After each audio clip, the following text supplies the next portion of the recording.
Pues una podría ser que lo más importante es que te guste lo que hagas, lo que estás haciendo. Si no te gusta lo que estás haciendo, te va a costar mucho apasionarte. O sea que la pasión viene de la dedicación y del amor por el trabajo que estás haciendo.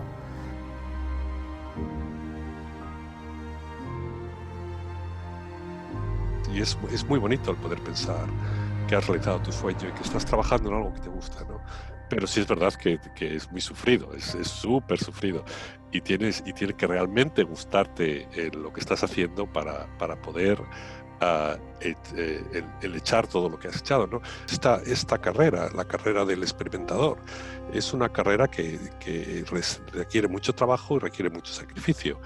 Y necesitas tener, al menos en la imagen, a alguien que ya haya pasado por esa carrera y que diga, esta carrera es fantástica, porque a no ser que tengas a alguien que te pueda decir, esta carrera es fantástica, no te preocupes, lo que estás sufriendo ahora, eres una persona que vale, es algo que ayuda mucho en la carrera científica, porque si no es muy difícil, sobre todo cuando estás empezando, es muy difícil el tener que tener todo este sufrimiento tú solos.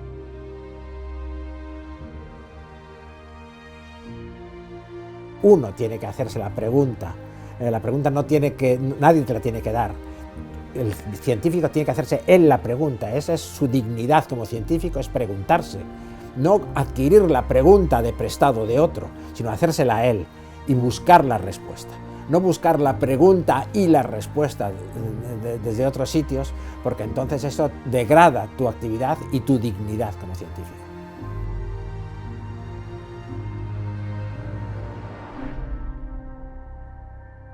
Digamos, lo del espíritu de Velázquez, que era muy importante, era el gran entusiasmo que tenían las personas por lo que estaban haciendo y lo querían compartir con los demás. Cuando aparecía el doctor Villanueva en el laboratorio y diciendo, pues he visto esto, he leído lo otro,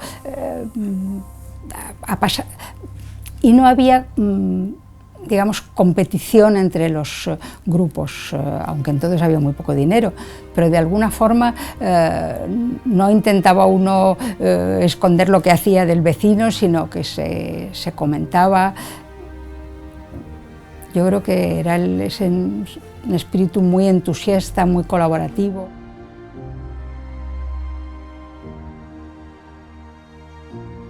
Lo fundamental hay incluso una frase de André Luoff, el premio Nobel, que decía que el arte del científico es buscarse un buen jefe. Entonces, tanto desde el punto de vista de un jefe como desde el punto de vista de un profesor que te enseñe es lo fundamental.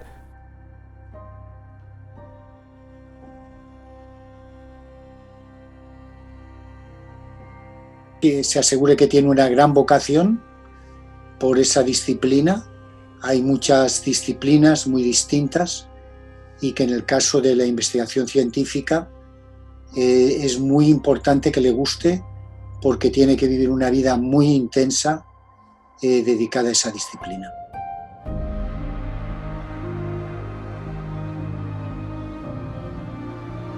Sí que es verdad que la ciencia es un entorno competitivo y para desarrollar o para desenvolverse bien trabajando en ciencia hay que tener mucha seriedad y mucha honradez, en mi opinión. Esto de que sea competitiva, pues en cierto modo es un poco dañino, porque se tratan de establecer a veces metas un poco inalcanzables, y quizás las personas jóvenes pueden tener a veces la tentación de los atajos. Y me gustaría decir aquí que después de tantos años trabajando, pues que la ciencia no admite atajos. Yo creo que en realidad la vida tampoco admite atajos. Si no se cogen atajos, es muy probable que se haga una ciencia buena y que perdure y perviva en el tiempo.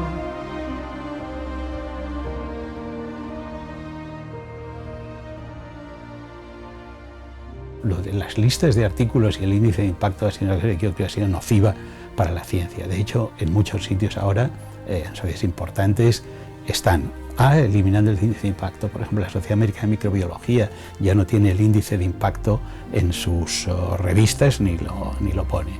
EMBO desaconseja utilizar ciegamente el índice de impacto para promocionar a la gente. Entonces, yo creo que habría que huir, y en muchos lugares ya para adjudicar puestos se ha recurrido a lo que se llama los 5 papers, es decir, que uno, aunque tenga una lista de 20, de 30, uno elige los 5 que le parece mal y justifica cuál ha sido su aportación. Algo hay que cambiar en eso, ¿no?